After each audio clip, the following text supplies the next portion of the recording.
Welcome Yep. Sting and Darby. Sting wants to thank, the two people we forgot last week. Thanks Darby Allin, saying that he couldn't have come this far without him by his side, and he's the best tag team partner he ever had. Some woos in the crowd, like kind of like ooh, like talking about Lex, like, and then he brings up Luger. I think. Yeah, he It's, did. He was like, "Hey, don't get the fuck." He's like, "Nah, man, not Lex." And I was like, that was surprising.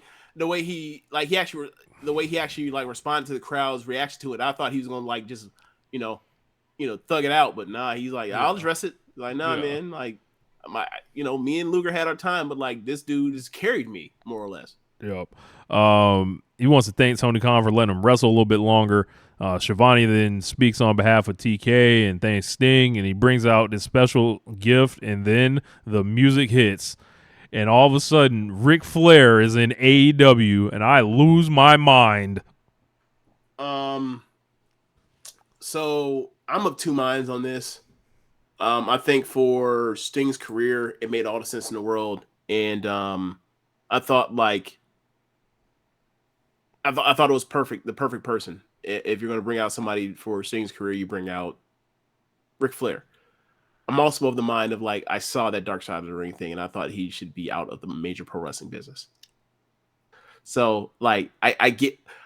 I get it. I understand it, and um, I'm just leaving it at that. I have no opinion of it other than I thought I felt things emotionally when Ric Flair came out, and also acknowledge at the same time while that was happening, Ric Flair should be on AEW or WWE television. Yeah, it was tough to deal with. Looking at it, and then I was like, I was fired up by seeing Ric Flair, and I was like, Yeah, I love Ric Flair. I because love, it's I Flair, it's Sting, it's Shivani, and it's fucking Turner. like it's WCW. Yeah, Like, and it's like if you wasn't there, I'm sorry. Like, there are gonna be tough moments in life, people that we got to deal with that are around that somehow skate on things, right?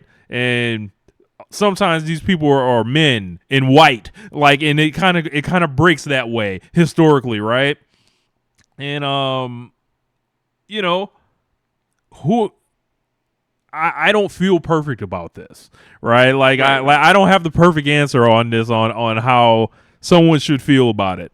Um, and just me personally, I was happy to see Ric Flair there for Sting, and you know, Sting and Flair goes back 40 years, Yeah, and like I think Sting has done enough, and I don't know. I think this was a genuine surprise too on it this. seemed like it. Like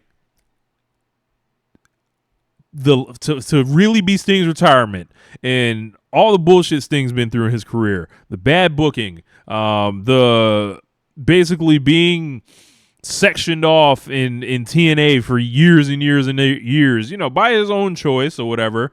But like, there's like only so much like WCW that's left, right? And I think some of us, and speaking for myself too, is like the more you can kind of celebrate that just a little bit or whatever, it just feels good or whatever. Like I go hard for Jericho like that. We definitely talk about Tony Schiavone like a lot with JD, and I was like, yo, like he has to be recognized for his contributions and stuff like that.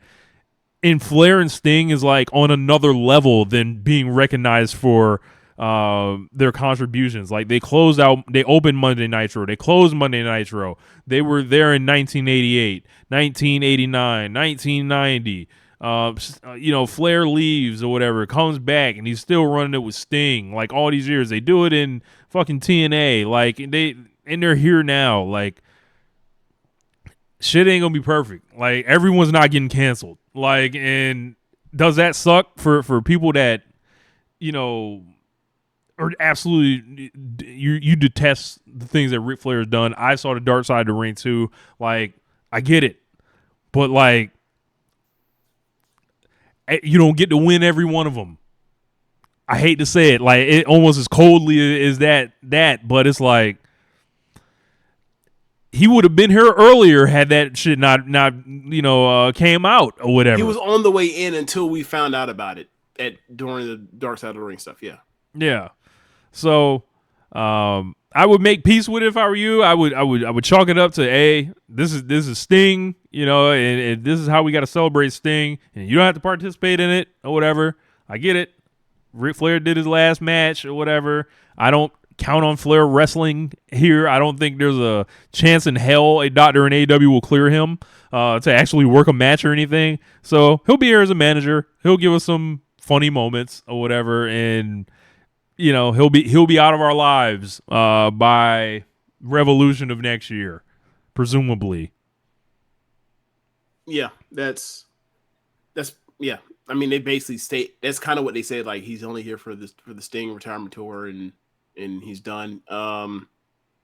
You know, I agree with some of the things you're saying as far as like of what he's meant to that particular those particular channels, and like the moment of those three in the ring together to do this. It's actually like you can't do. In reality, is for the best that like if you're going to do a Sting retirement tour, you have to get Flair in it involved at some point. And there's only so many people you can get for Sting. Right, these people are dead. Like these people are far away from in wheelchairs. Like they're not able to get out there. It's like it had to be Flair. You had to call him. Yeah, I'm just pointing out that like the people that have they're not wrong. They're not wrong. You're right. In fact, I'm not even saying you're not wrong. You're right. Period. You're right. This is happening. And I'm not. I don't have anything the way to deflect or make anybody feel better about it or whatever else. If you have an issue with it, you're within your right because you're right ultimately. We'll see what they do, and hopefully that doesn't turn people off. The ones that still just want to watch wrestling and not have to deal with, people like this. But yeah, that's all I have to say on it. That's it. Trust me. And I'm not going to lie. Like I absolutely was like, I felt that was a feel good moment for me. It really was. When I just initially, when the music hit and I was like, holy shit, he's out here for this and everything. And then I thought like, yeah, as he walks around, I was like, he shouldn't be here, but it was a feel good moment at the same time. It was very bittersweet, very bittersweet. Yeah.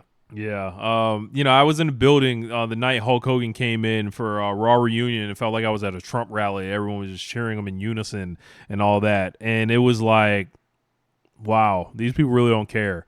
So like, I don't want people to feel like I don't care. Like with the thing with Flair, it's just like, it's difficult. Like it's real hard. Detaching like your emotion from like your black and white like thoughts on clear cut. Yeah, it is separate, like separating your emotion from like your it really is. Yeah, so like I don't know, it's tough, man. It just I kind of disconnect. I'm enjoying it for Sting, like so I guess I think that's how I'm gonna look at it. But